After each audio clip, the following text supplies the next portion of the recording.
C'est plutôt l'honneur du président du Ciel et de toute son équipe qui a choisi Moron-les-Bains pour faire les travaux qui vont se passer cet après-midi. Le Ciel est reconnu pour ses actions de maîtrise de l'énergie et d'énergie renouvelable. Bientôt 60 générateurs solaires photovoltaïques et un récupérateur de chaleur sur incinérateur. La méthanisation dont on va parler aujourd'hui représente vraiment un enjeu majeur de GRDF. Et puis dans les années 60 est arrivé le gaz naturel. Gaz naturel, je vous le rappelle, qu'on va chercher encore aujourd'hui dans des puits, alors que ce soit en Norvège, en Algérie, en Russie. Donc ce réseau de distribution de gaz naturel, il va permettre, au travers de ces 18 000 km de canalisation, d'amener cette énergie renouvelable sur une grande partie du territoire. Il peut être en particulier utilisé pour la mobilité et qui va transformer nos véhicules GNV. Ces véhicules GNV, demain, ils vont rouler au bio-GNV.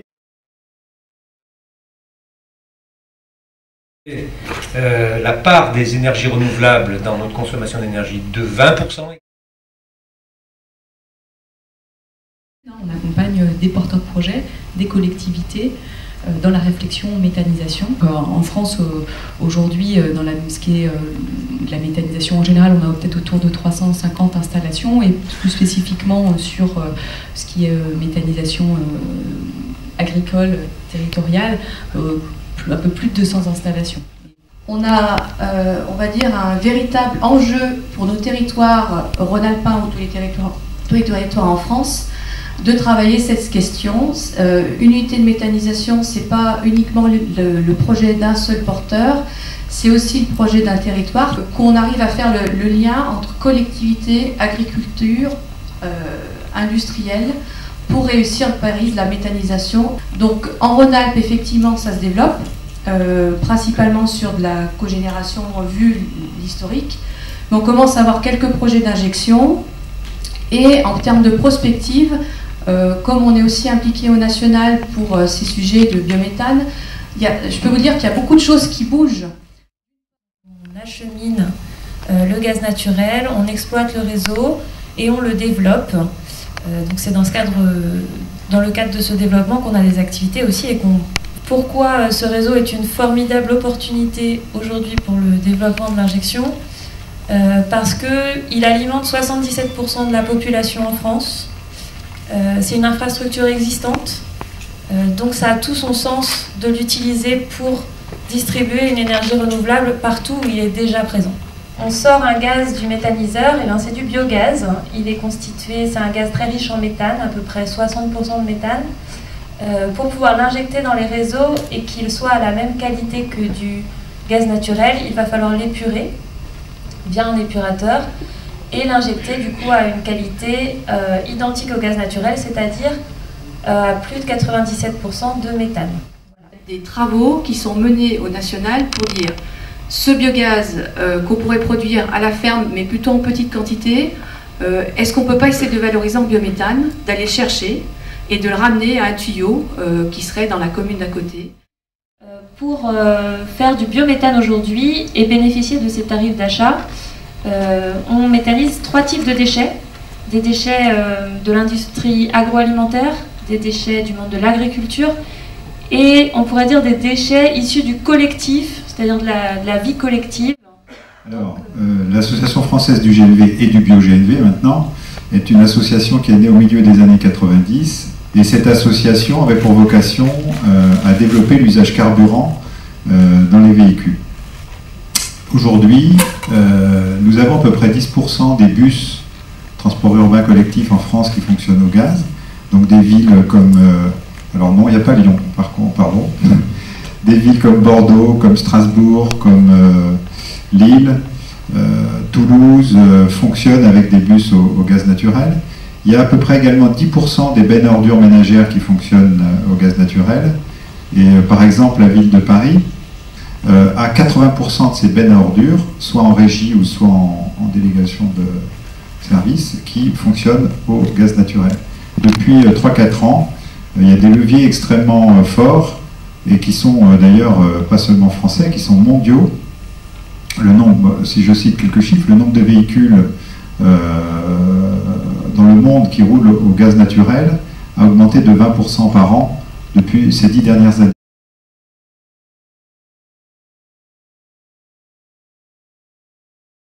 Nous avons surtout des constructeurs de poids lourds.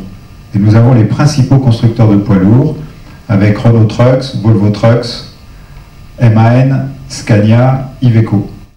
Je pense que nous aurons cette année également Mercedes Véhicules Industriels, puisqu'ils viennent de ressortir un moteur au gaz naturel pour les camions. En France, on avait pensé à l'électricité, on y pense même beaucoup. Les pouvoirs publics d'ailleurs mènent beaucoup d'argent sur cette filière, ce qui est très bien pour les petits véhicules, hein, on le voit bien, mais dès qu'on monte en gamme dans les véhicules, eh bien, ça ne marche plus au plan économique, ni au plan technique d'ailleurs. Hein. Si vous vouliez faire rouler un camion, un semi-remorque à 44 tonnes à l'électricité, il faudrait 90 tonnes de batterie. Vous voyez ? Avec du gaz naturel, on va réduire les émissions de CO2 de 10% à peu près par rapport au gasoil. Mais avec du biogaz, là vous allez jusqu'à 95%. Et depuis peu, le petit dernier projet, donc une installation de méthanisation, donc avec cogénération et redistribution au réseau EDF, 250 kW qu'on a mis en service au 16 décembre, donc il va y avoir 6 mois dans quelques jours. Aujourd'hui, on a fait un réseau de 900 mètres linéaires à peu près. On a raccordé donc un établissement public, donc un partenariat privé-public, un établissement régional, un lycée, donc le lycée professionnel du Haut-Forêt qui est spécialisé dans l'hôtellerie. Voilà, et on a également raccordé la salle d'animation communale. Voilà, donc c'est les deux établissements qui sont intégralement chauffés, enfin intégralement pour la salle communale, mais pas forcément pour le lycée parce que les demandes sont trop conséquentes en hiver. Mais on les chauffe à hauteur de 60-65% en pleine production sur 150 kW. Combien d'années ? Alors, oui, c'est un chemin de croix, c'est certain. On a démarré les procédures, les premières démarches de renseignement fin 2009 pour une mise en service au mois de décembre 2014. Voilà. Donc on est sur 50 procédures. Nous, on a estimé, parce que ça a été le cas, on a été assez organisé au niveau du montage du projet où moi et ma mère, on était très sur la partie administrative et puis moi un peu plus sur la partie technique, mais on peut presque quantifier ça sur à 75% en termes de temps de travail sur le projet.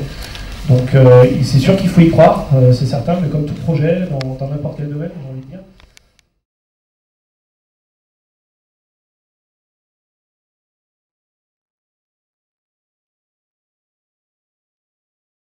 Rapidement, que l'ADEME est au cœur d'une volonté d'action pour faire émerger les projets de méthanisation. Il y a deux grandes questions. Il y a les questions techniques et organisationnelles du projet et la question financière sur la rentabilité et les moyens de financement. On est passé à l'ère numéro 2 des projets de méthanisation en Rhône-Alpes. Et tout le monde se met en rang pour accompagner les porteurs de projets et porter l'ambition de la méthanisation en Rhône-Alpes. Nous réfléchissons à la mise en place d'un comité qui se mettra en place auprès du préfet pour accompagner les projets de méthanisation. Pour qu'on puisse accompagner des projets aussi spécifiques, il faut des compétences spécifiques. Nous avons une convention avec l'ADEME qui nous a permis de recruter de manière régionale. On a 4 postes au niveau régional, dont un qui a fait l'objet d'un recrutement pour Loire-et-Rhône, donc Guillaume Cocadan qui est ici, mais ce qu'il aussi, comme ça tout le monde, ça va être un grand échange de cartes de visite. Sur les aspects plan d'épandage, nous alertons les porteurs de projets en leur disant ne sous-estimez pas l'empilement de réglementation qui s'impose aux agriculteurs sur ce territoire-là, d'une part, et d'autre part, ne sous-estimez pas non plus les contraintes sur les cahiers des charges qualité-produit. Dès qu'on introduit des bouts de stations d'épuration, épandables en agriculture, regardez de près le territoire, ce qu'il peut accepter, Et parfois, il peut y avoir des télescopages de projets de plan d'épandage entre deux territoires. Je rappelle que sur une parcelle, il n'y a pas de recoupement. C'est-à-dire que pour la traçabilité, notamment dès qu'il y a des bouts de stations d'épuration, il n'y a pas de recoupement. C'est-à-dire que on ne prend que les bouts d'une seule station. Il y a des contraintes d'ICPI, il y a des contraintes, Je veux dire que les maires n'entendent que ça. Et qu'est-ce qu'ils font dans leur vie quotidienne, les maires? Ils cherchent à trouver des solutions dans les contraintes. Et le ciel, ce que peut apporter le ciel ou la salle soleil dans des projets comme celui-ci, c'est de dire, bon, d'accord, il y a cette contrainte. C'est vrai que c'est compliqué à épandre, et c'est vrai que quand on épand des stations d'épuration, peut-être qu'on ne peut pas faire, ou sûrement, on ne peut pas faire d'agriculture biologique. Je suis cofondateur de Cap Vert Bioénergie et à ce titre j'assure la responsabilité de développement de cette activité dans la société Cap Vert Énergie. Donc à l'origine du projet, c'est la collectivité qui a pensé et qui a voulu passer à l'acte de développer l'énergie renouvelable en passant par la méthanisation sur le territoire. Et une étude de faisabilité a été demandée à GRDF qui avait répondu avec une capacité d'injection sur le réseau. C'est un projet qui répond aux besoins du territoire. L'objectif, c'est de voir parmi les contraintes autres que réglementaires qu'on connaît bien et on pratique tous les jours, quelles sont les particularités du territoire. Il se trouve qu'on est sur une zone territoriale où il y a un coopératif Oria a un objectif, se développer et apporter un complément de revenus aux agriculteurs à travers un produit qui est le blé de qualité certifié, c'est le CAC. Donc le projet de Oria doit pouvoir vivre avec notre projet de méthanisation et l'épandage. Le cahier des charges de Oria n'est pas encore officiellement connu, mais d'après ce qu'on a compris en échange avec Oria et la Chambre d'agriculture, nous avons compris que les digestats intégrants des bouts de stations d'épuration ne seront pas acceptés. Et les questions effectivement de cahier des charges qualité sont propres aux entreprises, mais les signes de qualité concernent aussi la réglementation et on ne peut pas tout demander à l'agriculture de manière désordonnée.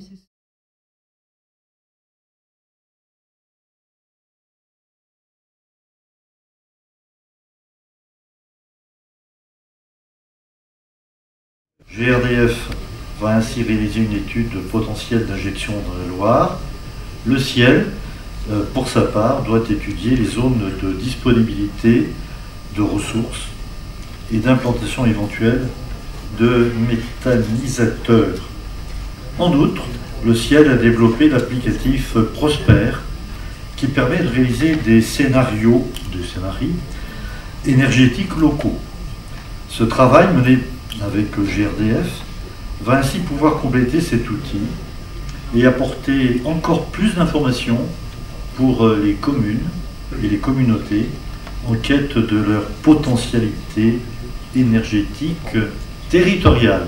Donc aujourd'hui, ce qu'on formalise avec le président Fournier, c'est cette collaboration entre GRDF et le ciel.